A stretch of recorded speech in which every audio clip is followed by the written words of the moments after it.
Nasib tragis tentara asing yang nekat bela Ukraina tertangkap oleh Rusia.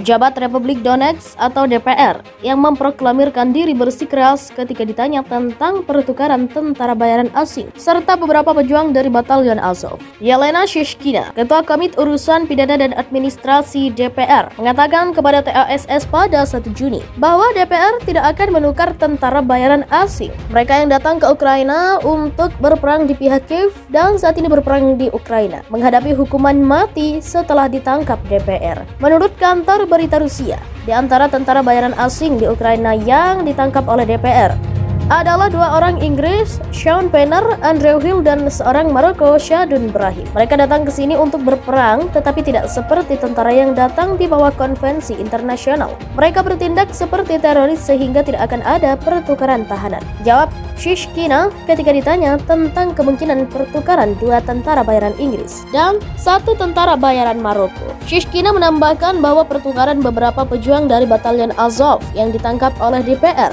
juga sepenuhnya dikecualikan. Menurut Ketua Badan Pidana dan Tata Usaha DPR, tentara bayaran asing yang datang berperang di Ukraina sebagian berasal dari Polandia, Lituania, dan Perancis. Penyelidik harus mempertimbangkan apakah mereka datang ke sini untuk berperang atas inisiatif mereka sendiri atau dengan kekuatan tertentu di belakangnya, kata Shishkina. Viktor Gavrilov, Kepala Kantor Investigasi Kriminal Terhadap Perdamaian dan Keamanan Kejaksaan Agung DPR, mengatakan kepada wartawan pada 27 Mei bahwa penyelidikan kriminal terhadap tentara bayaran Inggris dan Maroko telah berakhir. Berkas dan hasil penyelidikan dikirim ke pengadilan DPR untuk mempersiapkan persidangan. Dalam konteks konflik, kelompok tentara bayaran ini dapat menghadapi hukuman mati, kata Gavrilov. Sebelumnya berbicara di saluran TV Rusia 1 Rusia, tentara bayaran Inggris Sean Penner mengatakan dia telah memohon kepada Perdana Menteri Inggris Boris Johnson untuk menyelamatkannya dengan menukarkan Viktor Medvedchuk, pemimpin oposisi Ukraina yang ditangkap oleh Kiev, yang ditahan pada bulan April dengan membawa para tahanan ini. Sebelumnya pihak Rusia mengatakan telah mengirim pasukan ke Ukraina untuk melindungi rakyat dari 2 wilayah separatis pro-Rusia, termasuk Republik Rakyat Donetsk dan Lugansk dari tentara Kiev. Dalam hal perlindungan mereka, tindakan sedang diambil dan hasil tertentu telah dicapai, kata Peskov. Selain itu, ia mengumumkan bahwa banyak pemukim telah dibebaskan dari angkatan bersenjata Ukraina dan elemen nasionalis. Ini akan berlanjut sampai semua tujuan operasi militer tercapai, katanya. Pada hari yang sama, Kementerian Pertahanan Inggris mengutip intelijen yang mengatakan bahwa Rusia telah menguasai 90%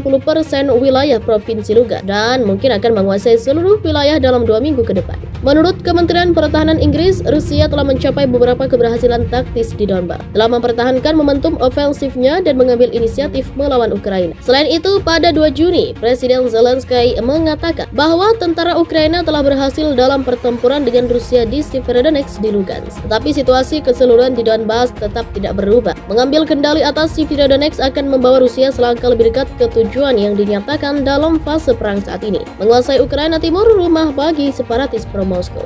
Kementerian Pertahanan Inggris pada 2 Juni mengutip intelijen mengatakan bahwa Rusia sekarang menguasai sebagian besar wilayah di kota penting Severodonetsk di Ukraina Timur. Jalan utama ke wilayah Severodonetsk mungkin masih berada di bawah kendali Ukraina, tapi Rusia terus membuat kemajuan lokal yang stabil berkat konsentrasi artileri, kata Kementerian Pertahanan Inggris. Namun Kementerian Pertahanan Inggris juga percaya bahwa pasukan Rusia menderita banyak kerugian dalam prosesnya. Laporan itu juga menyatakan bahwa tujuan menyeberangi sungai Siversky Donetsk yang merupakan penghalang alami untuk poros serangan Moskow adalah penting bagi pasukan Rusia karena mereka perlu memastikan keamanan wilayah Rusia ke Donetsk. Situs penyeberangan sungai yang potensial termasuk antara Severodonetsk dan kota tetangga Lysychansk dengan Lyman. Di kedua lokasi tersebut, wilayah sungai kemungkinan masih dikuasai pasukan Ukraina. Mereka menghancurkan jembatan yang ada. Pejabat Inggris itu juga mengatakan bahwa kemungkinan Rusia akan membutuhkan jeda taktis jangka pendek untuk mempersiapkan penyeberangan sungai dan serangan berikutnya ke Donetsk, di mana pasukan Ukraina sudah dalam posisi bertahan. Namun laporan itu mengatakan bahwa hal itu dapat membuat Rusia beresiko kehilangan beberapa kemajuan yang dibuatnya minggu lalu. Sebelumnya pada 1 Juni, Gubernur Provinsi Luhansk mengumumkan bahwa pasukan Rusia telah menguasai lebih dari 2/3 wilayah di kota itu.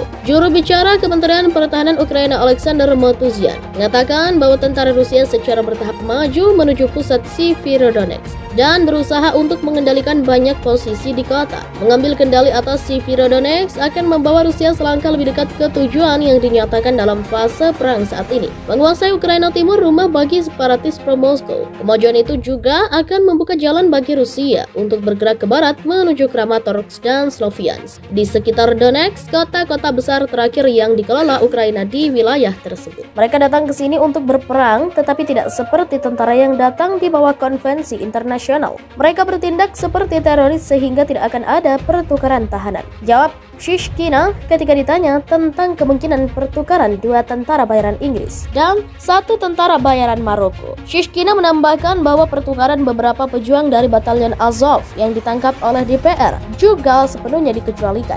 Menurut Ketua Badan Pidana dan Tata Usaha DPR, tentara bayaran asing yang datang berperang di Ukraina sebagian berasal dari Polandia, Lituania, dan Prancis. Penyelidik harus mempertimbangkan apakah mereka datang ke sini untuk berperang atas inisiatif mereka sendiri atau dengan kekuatan tertentu di belakangnya, kata Shishkina. Viktor Gavrilov, Kepala Kantor Investigasi Kriminal Terhadap Perdamaian dan Keamanan Kejaksaan Agung DPR, mengatakan kepada wartawan pada 27 Mei bahwa penyelidikan kriminal terhadap tentara bayaran Inggris dan Maroko telah berakhir. Berkas dan hasil penyelidikan dikirim ke pengadilan DPR untuk mempersiapkan persidangan. Dalam konteks konflik, kelompok tentara bayaran ini dapat menghadapi hukuman mati, kata Gavrilov. Sebelumnya berbicara di saluran TV Rusia 1 Rusia, tentara bayaran Inggris Sean Penner mengatakan dia telah memohon kepada Perdana Menteri Inggris Boris Johnson untuk menyelamatkannya dengan menukarkan Viktor Medvedchuk, pemimpin oposisi Ukraina yang ditangkap oleh Kiev, yang ditahan pada bulan April, dengan membawa para tahanan ini. Sebelumnya pihak Rusia mengatakan telah mengirim pasukan ke Ukraina untuk melindungi rakyat dari 2 wilayah separatis pro-Rusia, termasuk Republik Rakyat Donetsk dan Lugansk dari tentara Kiev. Dalam hal perlindungan mereka, tindakan sedang diambil dan hasil tertentu telah dicapai, kata Peskov. Selain itu, ia mengumumkan bahwa banyak pemukim telah dibebaskan dari angkatan bersenjata Ukraina dan elemen nasionalis. Ini akan berlanjut sampai semua tujuan operasi militer tercapai, katanya. Pada hari yang sama, Kementerian Pertahanan Inggris mengutip intelijen yang mengatakan bahwa Rusia telah menguasai 90%